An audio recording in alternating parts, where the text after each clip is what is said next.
In December of 1948, on a quiet stretch of coast in South Australia, a well-dressed man was found slumped against a seawall. He carried no wallet, no ID, and every single label on his clothing had been cleanly cut away. Months later, hidden inside a secret pocket sewn into his trousers, searchers found a tiny scrap of paper torn from a rare poetry book. On it were just two words: Tamám Shud. It is finished. What followed became the most infamous mystery in Australian history. An encrypted code no intelligence agency could crack. An unlisted phone number. A mysterious nurse who nearly fainted when shown his death mask, but swore she didn't know him. And a suitcase left at a train station containing clothes marked with the name of a man who didn't exist. For 74 years, the world believed he was a Cold War spy eliminated with an untraceable poison. And then came 2022. Using a single strand of hair trapped inside a plaster mask, geneticists built a family tree of 4,000 people and shattered the entire myth. The Somerton Man was not a Soviet operative. He was a 43-year-old electrical engineer named Carl Webb, and his death wasn't a matter of national security. It was the final, tragic chapter of a broken marriage. This is the case of the Somerton Man. Glenelg is a bustling seaside resort suburb of Adelaide, South Australia, sitting along the waters of Holdfast Bay. In 1948, it was a peaceful enclave of tram lines, coastal walks, and quiet lives, a place where locals walked along the sand at dusk, and neighbors knew everyone's daily routine. On the evening of November 30th, 1948, several passers-by noticed a man lying on the sand at Somerton Beach, near the local crippled children's home. He was well-dressed, wearing a suit jacket and tie despite the warm weather. One couple saw him extend his right arm straight up, then drop it limply to his side, as if he were drunk or simply sleeping off the evening air. Another couple saw him lying motionless under the streetlights and assumed he didn't care about the night chill. Nobody checked on him. In a quiet coastal suburb, a man sleeping on the beach was nothing to sound the alarm over. At 6:30 the following morning, December 1st, a jockey named John Lyons was walking along Somerton Beach when he spotted the same man. He was still lying in the exact same position. His head was resting against the concrete seawall, his legs crossed at the ankles. When Lyons bent down to check on him, the man was cold to the touch. Rigor mortis had already set in. Police Constable Thomas Moss arrived at the scene shortly after. What he found defied every expectation of a routine sudden death. The dead man appeared to be between 40 and 45 years old, in top physical condition. His brown hair was graying at the temples, his hands showed no sign of manual labor, and his shoes were freshly polished. But it was his attire that raised the first red flag. He was wearing a white shirt, a red and blue tie, brown trousers, and a double-breasted suit jacket. In the Australian summer heat, it was an unusual uniform for a morning on the sand. When police searched his pockets, they found a half-used pack of juicy fruit chewing gum, an American-made Eversharp comb, a packet of Kensitas cigarettes sitting inside an Army Club brand box, a box of matches, an unused train ticket from Adelaide to Henley Beach, and a bus ticket to Glenelg. And that was all. No wallet, no money, no identification card. When investigators took the man's clothes to be cataloged, they made a finding that turned a beach death into an immediate enigma. Every single manufacturer's label on every garment, his jacket, his trousers, his shirt, even his underwear, had been systematically cut away with a sharp blade. Whatever this man had done before he walked onto Somerton Beach, he had taken meticulous care to erase every mark that could link him to a store, a city, or a name. Every sudden death investigation starts on the autopsy table. On December 2nd, pathologist Dr. John Dwyer examined the unidentified body at the Royal Adelaide Hospital. The external examination showed no marks of physical violence. No bullet wounds, no knife marks, no sign of a struggle. The man's physical condition was remarkable. He had unusually high-developed calf muscles, a detail that led early investigators to speculate he might be a professional ballet dancer or an athlete, and his toes were strangely jammed together, as if he regularly wore tight, pointed footwear. It was inside the body where things turned deeply sinister. Dr. Dwyer found that the man's stomach was congested with blood, his liver and heart were severely engorged, and his spleen was roughly 3 times its normal size. In his expert medical opinion, the victim had suffered acute internal hemorrhaging, brought on by a rapid, powerful irritant. Pathologists ran extensive toxicological screenings on his blood and tissues. They checked for every standard chemical poison known to medicine in 1948. Cyanide, arsenic, strychnine. The result was absolute. 0 trace of any known poison was found. Prominent toxicologist Dr. Cedric Stanton Hicks testified at the subsequent inquest that he was convinced a rare, rapidly decomposing poison had been used. He suggested a drug like digitalis or strophanthin, substances that could cause rapid heart failure and then break down naturally in the human body, leaving no chemical footprint behind for a coroner to find. The cause of death was officially listed as unknown, but the working theory was established. The man on the beach had been poisoned. Then, 6 weeks later, the physical evidence began expanding outside the morgue. On January 14, 1949, staff at the Adelaide railway station discovered a brown leather suitcase that had been checked into the cloakroom on November 30th, the day before the body was found. When police opened the lock, they found items that matched the man's exact profile: a pair of scissors, a stencil kit used for labeling cargo, an electrician's screwdriver, a knife in a sheath, and clothes matching the victim's size.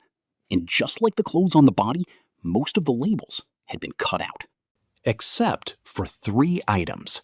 A laundry bag, a singlet, and a tie bore the hand-stamped name T. Keene, or Keene. Police launched a massive missing persons dragnet across Australia, the United Kingdom, New Zealand, and the United States, searching for a missing man named Thomas Keene, or T. Keene. They checked shipping manifests, military enlistment rolls, and hospital registries. The search yielded nothing. No T. Keene fitting the description had gone missing anywhere in the English-speaking world.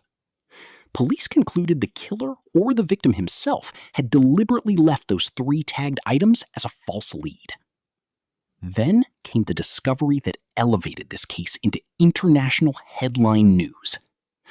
4 months after the autopsy, pathologist Cleland was conducting a final, exhaustive re-examination of the victim's clothing. Feeling along the lining of the trousers, he felt a small, stiff fold in a fob pocket sewn inside the waistband, a pocket used for holding small valuables. Inside was a tiny, tightly rolled piece of paper. Printed on it were 2 words in a distinctive typeface: Tamám Shud. Language experts identified it immediately. It was Persian for "it is finished" or "it is ended," the final words printed on the last page of the Rubaiyat of Omar Khayyam, an 11th century book of poetry about life, mortality, and accepting death. The slip had been cleanly torn from the back page of a rare edition of the book. Police now had a physical clue that connected the corpse directly to a specific printed volume somewhere in Australia.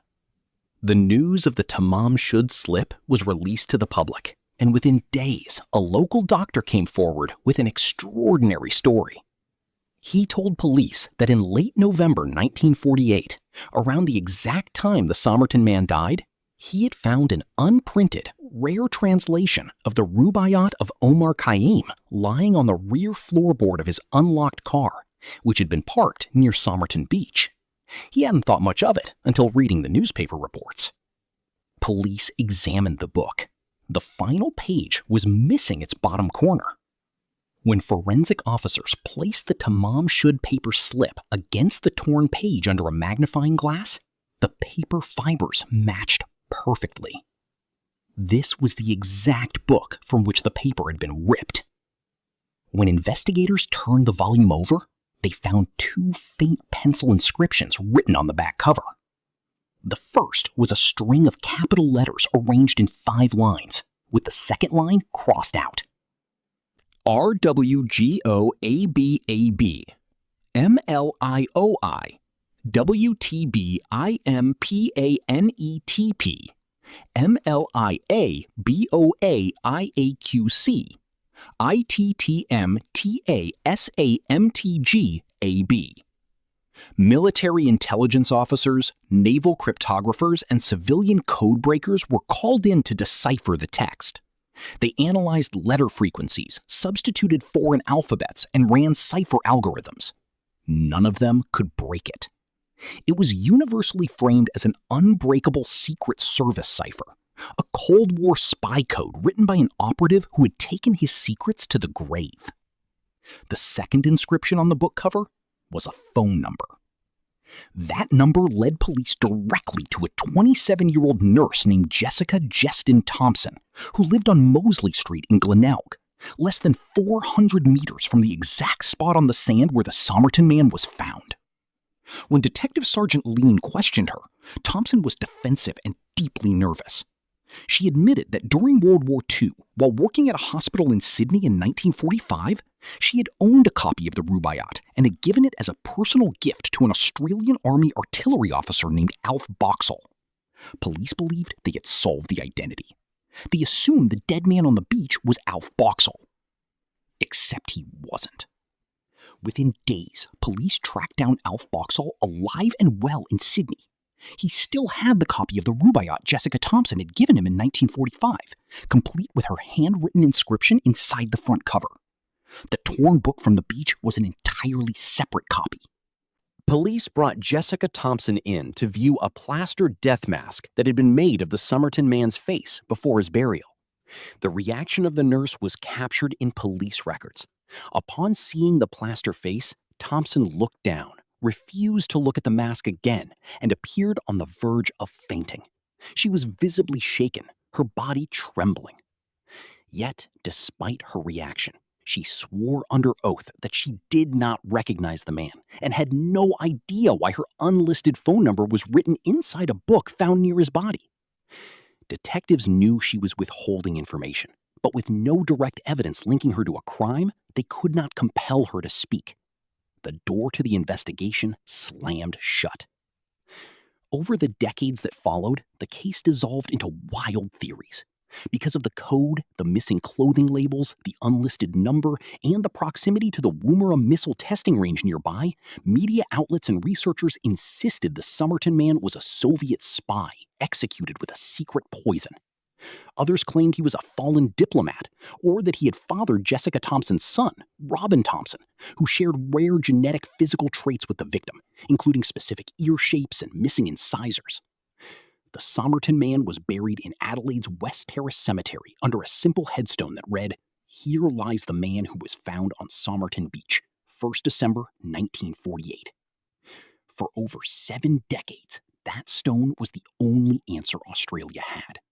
And then came 2022. For more than 20 years, Dr. Derek Abbott, a professor of electrical engineering at the University of Adelaide, had been consumed by the case.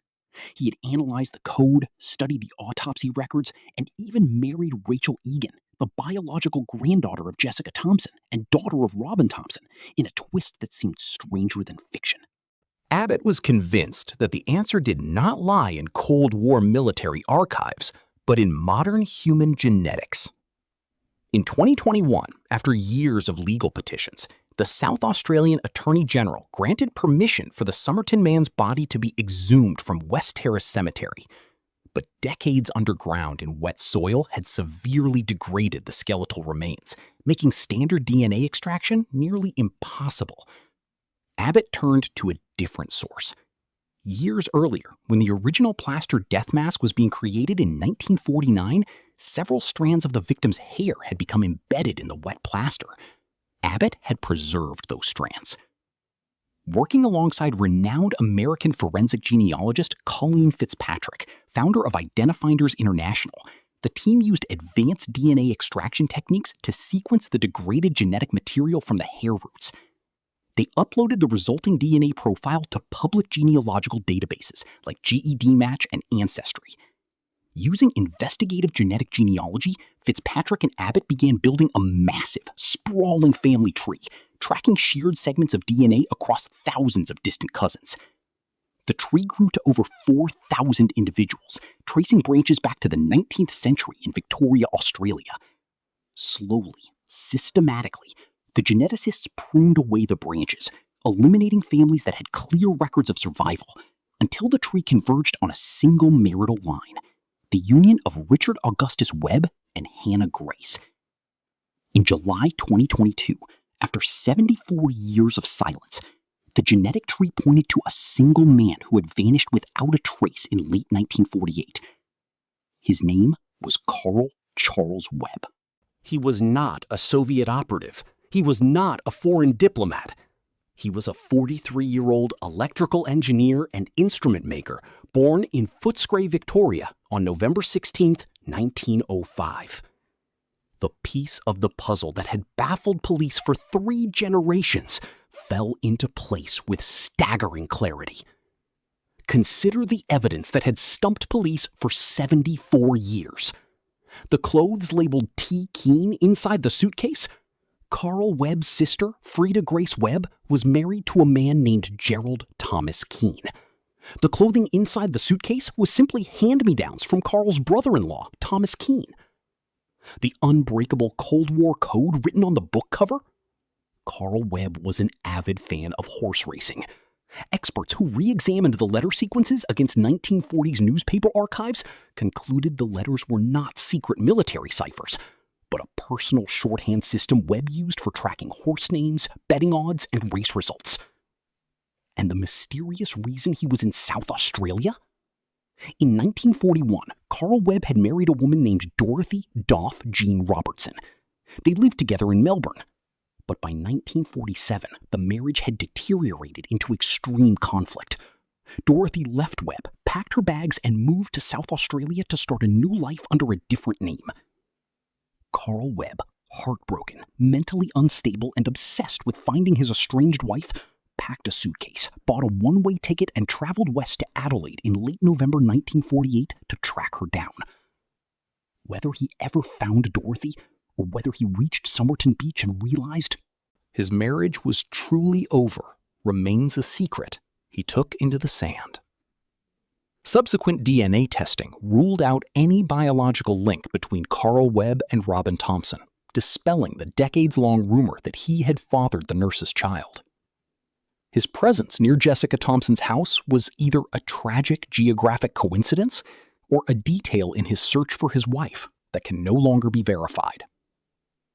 The cause of death was never officially altered by South Australia police, but the context was rewritten forever. Carl Webb had likely ingested a poison intentionally, ending his own life in a state of quiet desperation on a beach looking out toward the ocean. More than half a century passed while the world looked for a spy. Governments spent thousands of hours analyzing cryptograms. Detectives searched international registries for phantom agents named Keene. Scholars wrote books framing a quiet Australian suburb as a battleground for global espionage. And underneath it all was a human story that everyone missed. Carl Webb was not a man of mystery. He was a man who made electrical instruments, who bet on horse races, who wore his brother-in-law's old suit jackets, and whose life collapsed when his wife walked out the door.